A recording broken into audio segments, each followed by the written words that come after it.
Back here for another segment of Coaches Club, joined by Kyle McQuillan, men's lacrosse head coach. How's it going? I'm well, thanks. You guys, season's over, but you guys are, placed in the top 15 this year, but it didn't end how you wanted to. It didn't make nationals. But before we get there, how would you, in your eyes, recap the season this year? Yeah, I think there were a lot of things that we can look back on and see as a success. I think we were able to play at a very high level and win a lot of games. But at the end of the day, I think we fell ultimately a little bit short of what we wanted to accomplish. Nationals would have been nice, but our focus needs to be on that SELC championship, and falling to Georgia Tech, the eventual SELC champions, was just wasn't something that we had planned for. And Georgia Tech, give them a lot of credit. Probably one of the best SELC teams I've seen in a very long time, but we're looking forward already to next year and having an opportunity to get them back on the schedule. You said next year, even this year, like you had guys like Ryan Miller and Brett Bernardo who made All-American. So just talk about, just having those guys. I mean, even as a team, just having success this year. Yeah, I mean, from an individual standpoint, lacrosse is a team sport, but from an individual standpoint, I mean, we graduated some phenomenal kids. We had about 9 guys that were graduating and are moving on.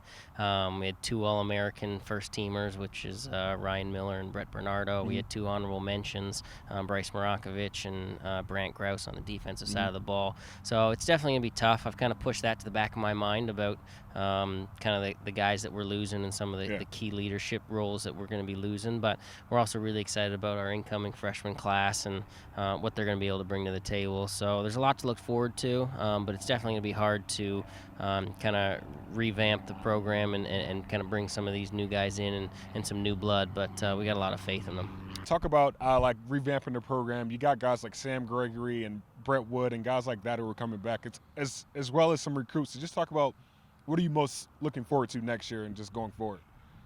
I think just seeing how some of these guys that have been here for a couple of years and have played under some of the seniors that are graduated, how they kind of come in and step into those new roles.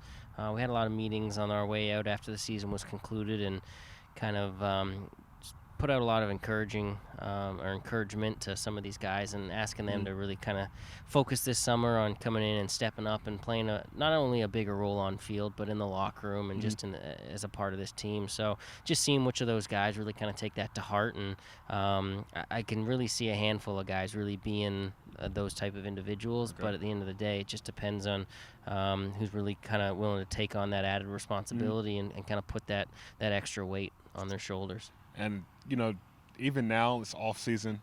Like, what does an off-season look like for you guys? I know you got some time off, but fall ball is going to ramp back up here in August, September. So just talk about, like, the off-season, just the training and everything just going forward.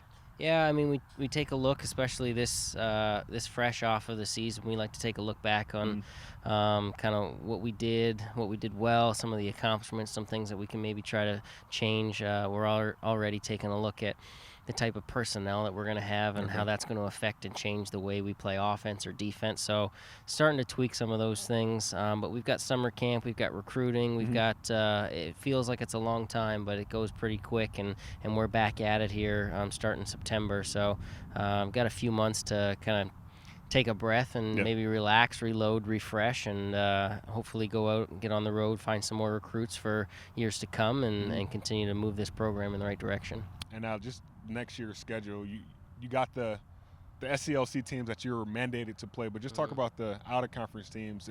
If the schedule was set like some of the teams that's already set, just talk about that. Yeah, we're definitely still in the process. That's another big part of the summer is just kind of making phone calls and rubbing elbows with some of these coaches, especially the coaches at a conference, and trying to make some things happen. I know a big focus for us is trying to get some top 25 teams outside of the SELC that are ranked nationally here to Lynchburg.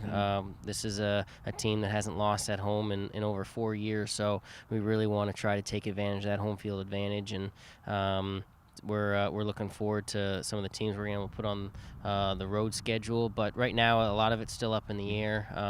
I will, and what I told our guys as they left is that we're not going to take a step backwards. We're going to continue to schedule hard, and I'm excited to kind of see how that all kind of comes together here in the next month or so. Well, Kyle, congrats on the season this year. Great season. And for Coach McQuillan, I'm Gabe Henderson for LFSN, signing off.